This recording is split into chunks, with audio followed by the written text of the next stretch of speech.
Bonjour à tous, c'est Pierre-Alexandre pour Technoid et bienvenue pour ce nouveau test. Aujourd'hui, on va parler des Yinyu NY06 qui sont les cousins des BKs KB100, mais un peu différents.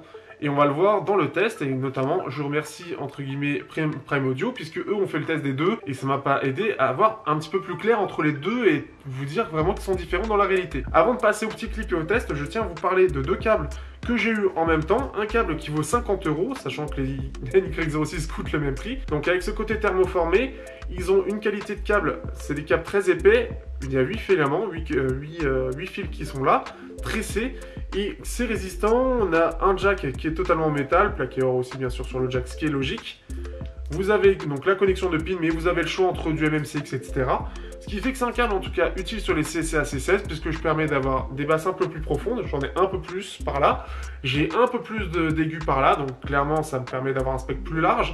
Vous avez aussi une meilleure séparation des instruments, un peu plus de détails, et c'est un peu plus équilibré. C'est un peu moins coloré en tout cas je trouve.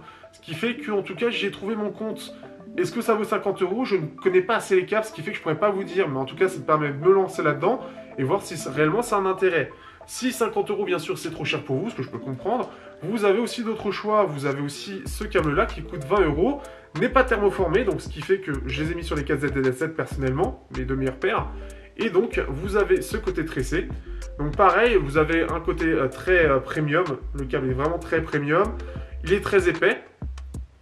Il va permettre à peu près la même chose, forcément un petit peu moins bien, mais il va permettre un peu la même chose, meilleur détail, globalement, meilleur stéréo, meilleure séparation des instruments, extension un petit peu mieux sur les aigus et les basses, ce que j'ai remarqué aussi. Après, je peux pas vous dire à quel point, je m'y connais pas assez, je vous les propose juste, je préfère pas me lancer là-dedans. Mais en tout cas, c'est des câbles qui me sont utiles parce que déjà ils sont résistants, ils s'en mêlent peu, ce qui est quand même vachement agréable, et ils risquent de durer longtemps. Et en plus de ça, ça améliore quand même le son, mais je ne pourrais pas vous dire à quel point, je ne peux pas le quantifier entre guillemets, et vous dire si c'est réellement utile à ce prix, et ce qu'il y a comme alternative moins chère. Mais en tout cas, ils sont intéressants, et ça m'est utile personnellement.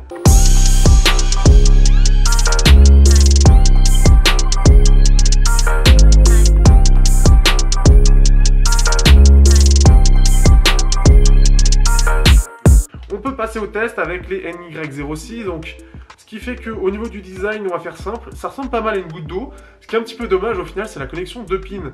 La connexion de pin, elle fait vraiment, casse en fait ce design tout arrondi, tout en courbe. Et c'est un petit peu dommage, puisque clairement, je trouve ce design assez joli. Au niveau du câble, on a exactement le même que ce qui est proposé par les BKs. Ce qui fait qu'on a toujours ce câble coudé, avec ce système aussi pour pouvoir enrouler le câble et le scratcher. Comme ça, au moins, ça reste enroulé. Ça, c'est une bonne chose. Le câble est épais, c'est assez classique. On a un câble assez classique. Par contre, j'ai pas de micro sur ma version. Toujours en 2 pins et thermoformé tout en haut. Donc, avec par contre, c'est un peu, entre guillemets, trop plié à mon sens. Mais en tout cas, c'est bien comme ça.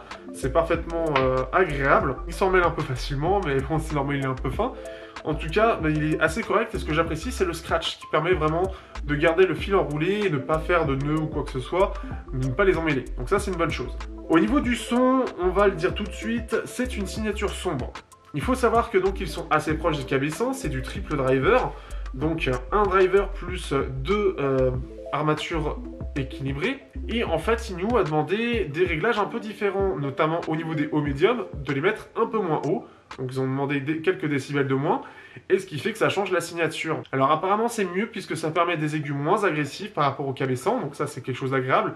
Par contre, pour mon sentiment, et apparemment Yinyu EU, il a eu que des mauvais retours, et la plupart des utilisateurs n'aiment pas du tout ces écouteurs, ce qui est assez étonnant. En tout cas, c'est les retours qu'il en a. Moi, je trouve ces écouteurs plutôt sympathiques, mais comme c'est une signature sombre, ça va pas forcément plaire à tout le monde. En effet, donc on a des sous-basses qui sont assez présentes et qui sont vibrantes, assez agréables. Des basses présentes aussi qui viennent accompagner et c'est cohérent. Par contre, forcément, les médiums sont assez en retrait, bas médium surtout et médium haut. Et c'est ce qu'on a dit, c'est que ça a été un petit peu abaissé par rapport à la version de base.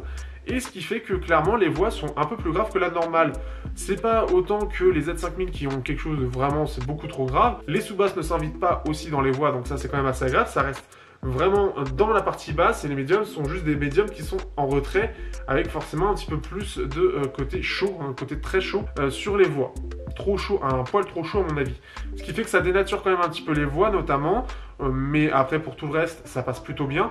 Mais on a une signature qui est assez sombre, c'est plutôt clair globalement, enfin il y a une bonne clarté au niveau des détails, au niveau de la séparation des instruments, au niveau de la scène sonore, on a quelque chose qui est pas mal du tout. C'est assez bien maîtrisé.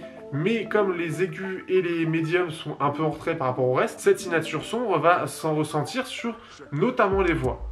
On va ressentir, surtout si on change d'une autre paire qui est un petit peu axée beaucoup plus justement sur le côté aigu, et bien ça va se ressentir, on va avoir quelque chose qui va être... Ça fait pas étouffer, mais clairement ça fait sombre tout simplement. Mais pourtant on a pas mal de détails et ça se défend très très bien.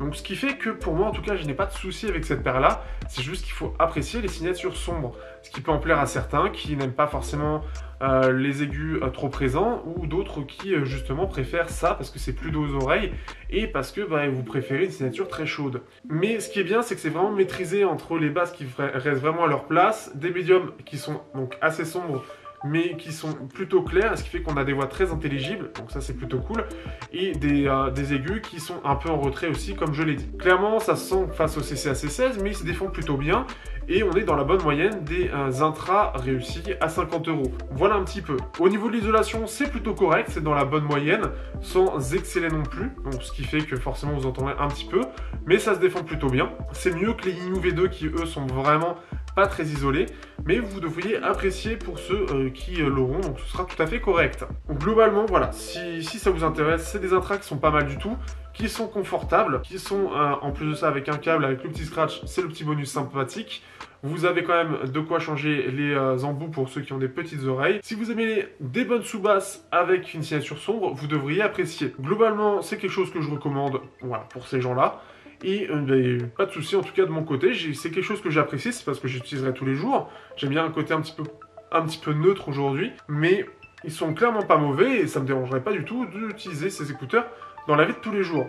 Si vous avez des questions, n'hésitez pas. Vous avez aussi mon Twitter, donc soit Technoïd, soit ChifiFR. Je vais essayer de le relancer vu que c'est la fin des vacances pour moi. Donc vous aurez les petites informations, les nouvelles informations qui vont être intéressantes, ou en tout cas mes nouvelles réceptions, et je vais en avoir plein qui vont arriver. Je remercie d'ailleurs les tipeurs qui sont toujours très présents et qui m'aident beaucoup pour la partie audio, puisqu'ils m'aident à financer pas mal de petites choses. Donc je vous en remercie, c'est très utile. Vous devrez avoir pas mal de petites choses, notamment, ça y est, je vais m'y mettre avec un lecteur MP3 avec un sacré DAC. Donc ça va être très intéressant aussi de voir cette partie-là. Globalement aussi, je vous remercie tout simplement d'être présent, de m'aider dans tout ça. Pour terminer, parce que je dis beaucoup de « et », merci aussi aux Utipeurs maintenant. Et sur ce, je vous dis à bientôt pour un prochain test sur Technoïd. Tout simplement, likez, partagez, comme d'habitude, si vous voulez qu'il y en ait encore plus. Allez, ciao tout le monde.